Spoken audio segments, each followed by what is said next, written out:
Welcome to a brand new series of Throttling Classics, where we dive into the world of classic cars and review our favourite upcoming auction lots. I am Vicki Butler-Henderson and I am here ahead of the first sale of 2024 at Ascot Racecourse.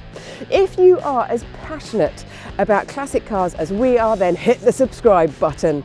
Or if you want to buy or indeed consign a car that you have already, then all the information you need can be found in the links below. Now let's shift our focus to three iconic German rivals, each responsible for shaping automotive history. And I am joined by usual suspects, YouTuber Tom Exton and classic expert Mathew Priddy. So let us dive into the world of German automotive excellence. So what we've got here then, we've actually got a representative from three different decades. We've got the 60s represented here by this 911T. We have got the 70s represented by this 280 SL automatic right-hand drive, and we've also got an Audi Quattro over there. Of course, I'm far too young to remember any of these when they first came out, unlike these two. I'm mugging you off already. Good kick off to the year. But we're going to go for a drive anyway. I'm going to jump in the Porsche. Vicky, you're going to jump in the Merc, I think, are you not? Indeedy, yes. And Matthew, you're going to jump in the Audi. Should we get going?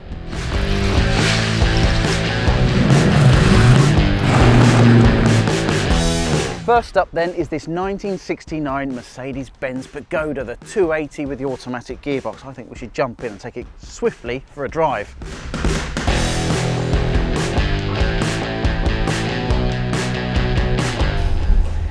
Right then, the 1969 280 SL Pagoda. Indeedy, and do you know why it's called Pagoda? Actually, I don't. Well, shall I tell you? Please do. It is because this hood arrangement looks like an East Asian temple, which is also known as a pagoda. And so this car got named the Pagoda. I just wouldn't have thought of the German engineers at the time going, I know, we'll call it a pagoda after an East Asian temple. Yeah, I know. This one is absolutely beautiful.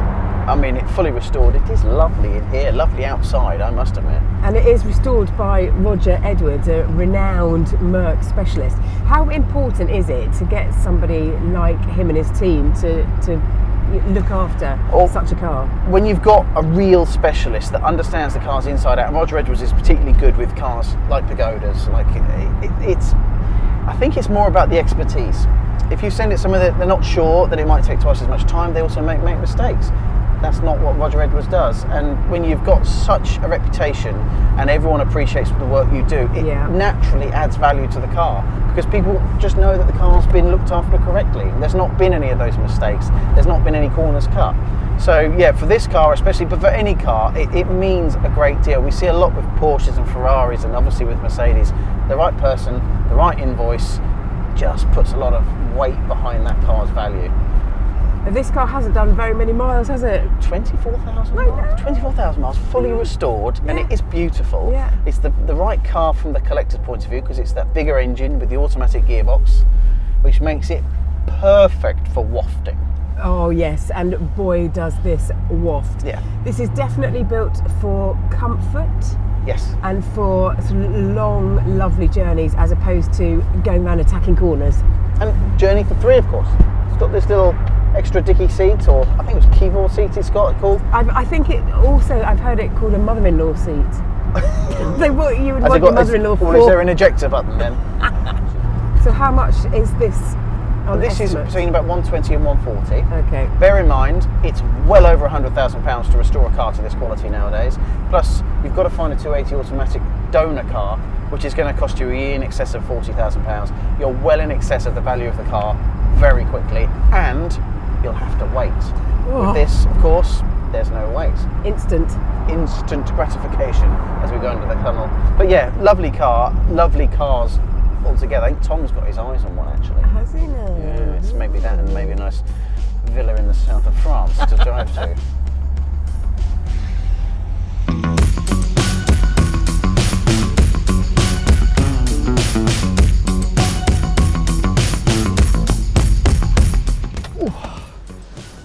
Vicky, I shall leave you in the warm.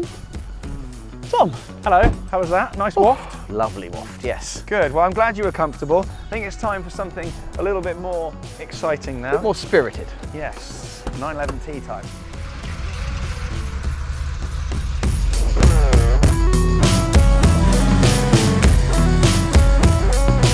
So 1971 Yep. Porsche 911 T. Now this is a bit of you. Come on, you're a Porsche man. I am a Porsche man. I actually have something relatively similar, but the poor relation. I have a 912 in exactly this colour from '66. In this colour. Yep. Oh, Irish green. Is it Irish green? It was, yeah, Irish green from new. Very on brand.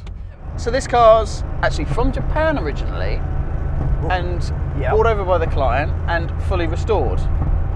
All bodywork has all been redone. I think it was something like a £16,000 paint job. I can believe that from someone that is literally my car is right now in the body shop. I've had to do new panels and Wow. paint. I can vouch for the fact that 16 grand is the least that would have been spent. He's done that. He's retrimmed, and actually the trim is very nicely put together in here, to be fair. Yep.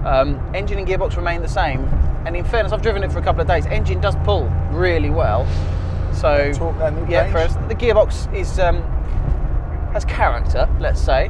Yeah, and it's dogleg, so but once you get it, it's quite rewarding. And as you say, dogleg, so second to third is always much more rewarding. Certainly is. We've got the E's, the T's, and the S's. S's obviously make all the money. Yep. Would you prefer E, T, S? What would you go for?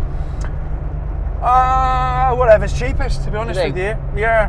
I personally have the same sort of feeling on a 911, the early air-cooled 911s, because as much as everyone chases down the S's, ultimately the joy of driving them isn't driving them at the absolute high end. You're actually just enjoying a nice spirited drive. Absolutely. You're not doing a rally stage, are And you? I don't think you need to, granted the collectors will go out there and spend all their money on a nice early S, but I think any of them have the same appeal. I mean, the grin on your face as you pull it round the roundabout. Nice line through there. Yeah.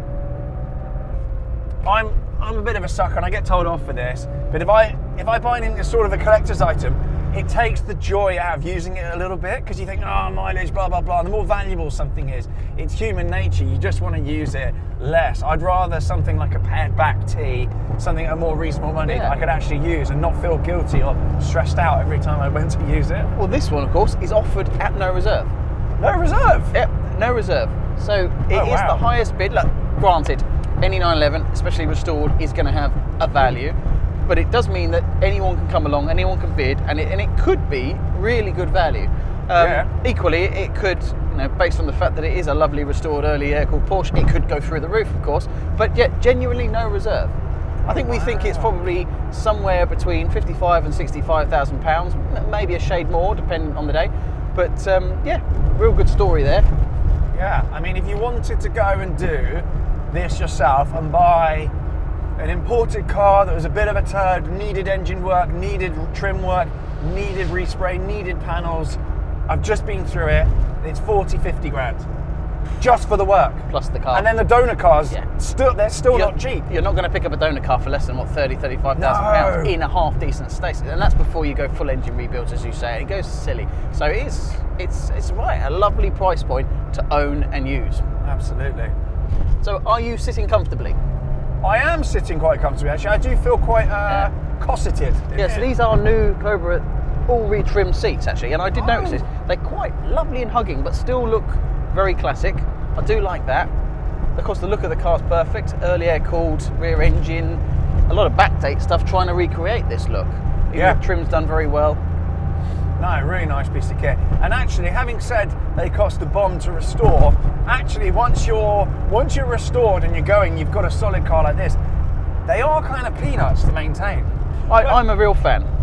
All right, let's go back in. We've got back to the race course unscathed.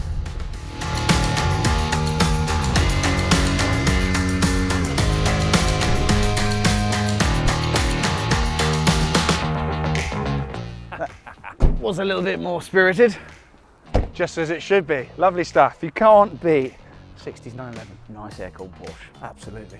Tom, I think it's time you got closer to your age now then, the 1980s. Not that and close. how about this, a 1989 Quattro Turbo? Oh yes. Ooh. Yeah. Come on in. Thank you very much.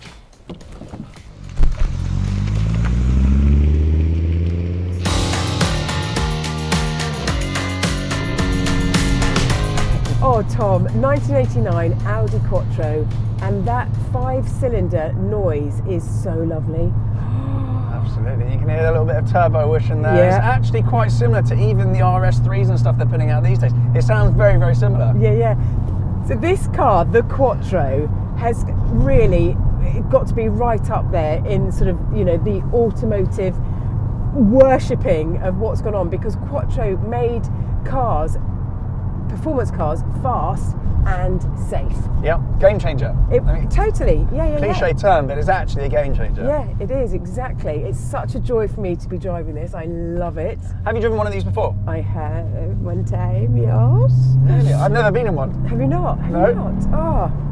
Well, So good. this Audi Quattro, that's its name with a capital Q, but of course it then gave birth to every other Quattro with a small q that happens in Audi's range from here on in, basically. Yeah. So every model you buy with an Audi can have a Quattro, and it's all because of this car. Absolutely wild. And I think the four-wheel drive, the Quattro system, obviously, in that VAG group now, they've borrowed that and chucked it in Porsches, in your VWs, the whole lot. Yeah, exactly. Thank you for saying the VAG group, the Volkswagen Audi group, to give it its total title. There we go. Now, what I love about this car is that it's got its roots absolutely steeped in motorsport. So, Michelle Mouton, have you heard of her? Please say you have. Yes. Good. You're gonna hurt me if I I say am. no. Yeah. So she was the first woman to win a world rally ever, and in 1982 she came really, really close to actually winning the whole lot. Wow. Yeah, with this car. Wow. It absolutely swept the board in motorsport with the likes of Stig Blomqvist at the helm, and also Hannu Mikkola as well. So it was just the absolute dominant beast on the rally sport. So not 60 in this thing then, at the time? Well, at the time it was quicker than a Ferrari 308 GTB, so this was a Ferrari beater in its day. 0 to 60, 6.3 seconds. That's still not bad by today. That still beat a Golf GTI. Yeah. That's pretty decent, to be Yeah. honest. You can obviously tune them as well. Wild. Oh, and the gear shift feels so solid. And what I love as well is the digital dash. It originally was an analog, but the digital dash came on song in the 80s, which is quite modern and funky even today. They're now going back to these sorts of dashes on a lot of cars, like harking back to the 80s. And what I love about this, unlike a 308, which there aren't really any in sort of solid state these days, this is still a usable car. You could drive this across to another continent. It feels absolutely solid. Nothing's squeaking, nothing's rattling. It's even got heated seats. I know. I'm happy as Larry in here. Oh, It's perfect. Totally. I might even take my hat off in a minute. But also it's got the lovely sort of digital readouts for the central diff and other bits and bobs. It's buttons as well. It's not touch screen. It's if you prod something, you know you've prodded it. Yeah. Oh, I love it. Prodability. A key metric. So can I convert you from Ferraris into a Quattro? Ferraris of this, yeah. I mean, I had an 80s Ferrari. It looked good, and that was it. It was awful. So yeah, very definitely. I think if I was going to go 80s again, I think it would be German and turbocharged.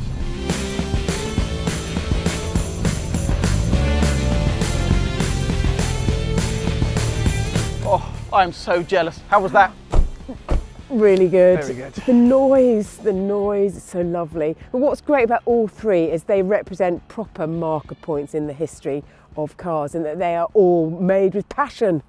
3 decades of sheer engineering genius, I think, across 3 different brands, but all from Germany.